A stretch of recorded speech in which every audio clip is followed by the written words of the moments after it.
Hey, it's Adam with Global Abundance LLC, back with another video. Welcome if you're new to the channel, and if you're already a subscriber, you know how we do it.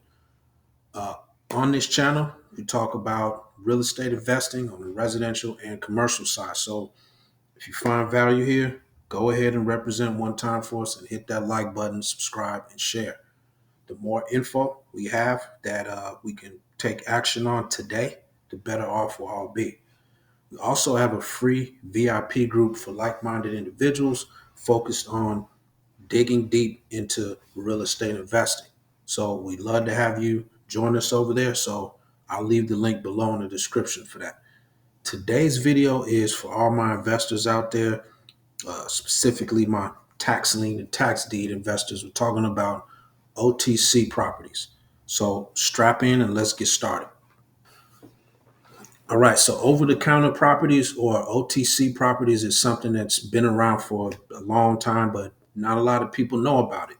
There are different ways to pick up properties at a discount, whether you're buying and holding or you fix and flipping. This method is generally used by a lot of my tax sale investors out in the world, but anybody can use this method.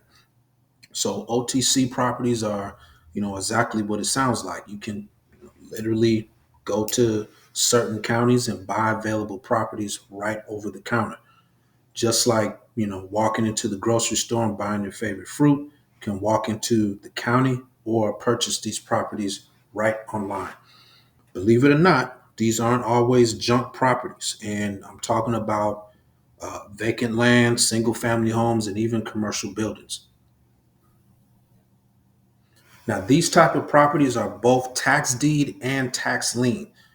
Tax deed, you'll be buying the property straight out, and tax lien is where you buy lien on the property. Now, both of these types of properties are available over the counter in quite a few counties across the country. Not every county calls them OTC properties. Some, other names you might hear are surplus properties, county held properties, struck off liens, and even repository sales. Regardless what the specific county calls them or the state, they refer to, you know, over the counter property. So now that you have an idea what OTC stands for, let's dig a little deeper. So what happens is once a property becomes delinquent, it goes through whatever process that specific state has before being auctioned off for sale. Now, a lot of times there's property at an auction that doesn't sell, which means, in a nutshell, no one bid on the property. So in a lot of states, when that happens, the property will be available to buy over the counter. So you simply go online to the county website or physically walk into the county office and buy the property. Now, you're probably wondering what the price of these OTC properties are. Well, the price is usually going to be the back taxes due, accrued interest, and fees owed on the property.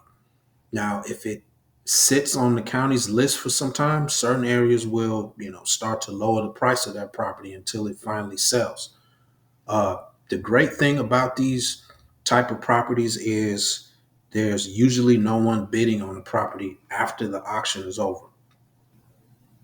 So, like I said in the beginning, not every state does this, but I'll give you a list of states at the end of the video, in where you can look at. Now, some states where they don't offer OTC properties, you can still submit a sealed offer to that county for a property that they have, and they'll get back to you with the a yay or a nay. Now, same as OTC, there's no bidding and usually no competition in those instances. Another benefit of buying OTC is that you know what's available. Now, these properties are unlikely to get redeemed or removed from the auction at the very last minute, like some traditional auctions do.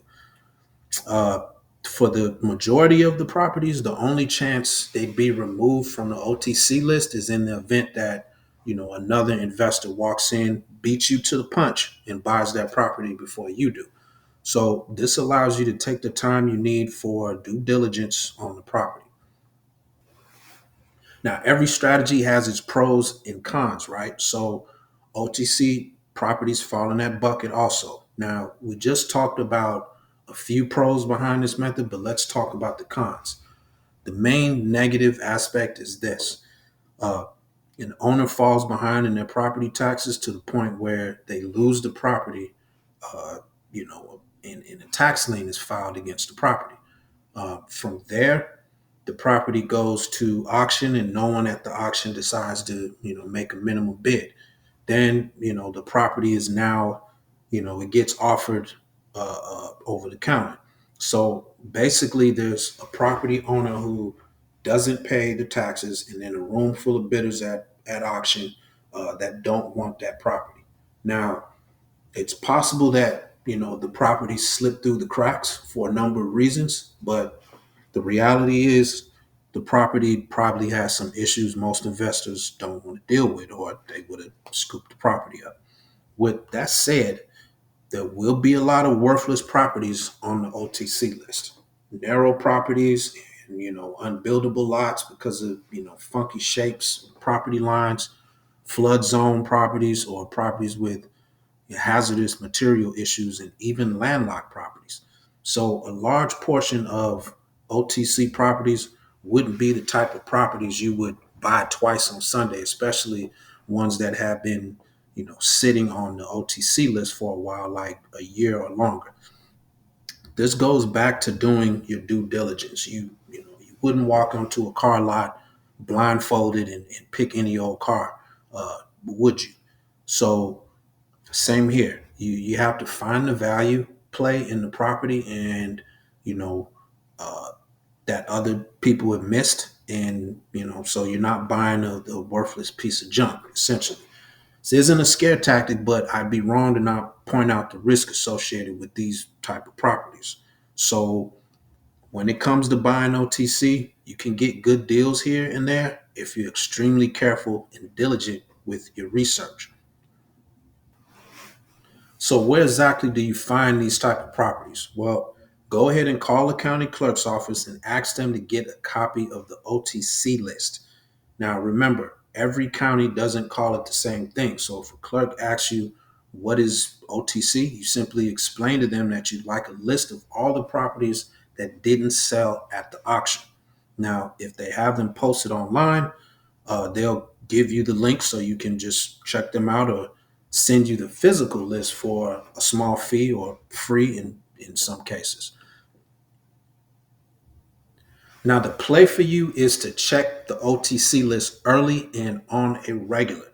The best OTC properties are not going to sit on the OTC list for a year or longer.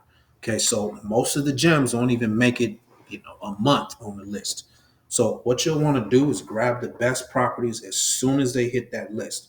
Keep an eye out uh, on different counties. As soon as you see a property that makes sense, do your research and buy that property as fast as possible. So look, that's pretty much all you need to know to get at least started buying OTC properties. And before I go, let me give you a quick list of states that have over-the-counter properties to buy. So we have Alabama, Alaska, Arizona, Arkansas, Colorado, Florida, Georgia, Idaho, Kansas, Maine, Michigan, Minnesota, Mississippi, Montana, Nevada, New York, North Carolina, North Dakota, Oklahoma, Oregon, Pennsylvania, South Carolina, South Dakota, Tennessee, Texas, Utah, Vermont, Washington State, Wisconsin, and Wyoming. Now, keep in mind there are thousands of counties, boroughs, parishes, and municipalities across the country, and everyone is different. So take your time, do your research in the states that I just mentioned to see how it goes in that state. And look, before I get up out of here today, let me ask you to hit that like button and subscribe if you found value in this video. And until next time, take it easy and be successful.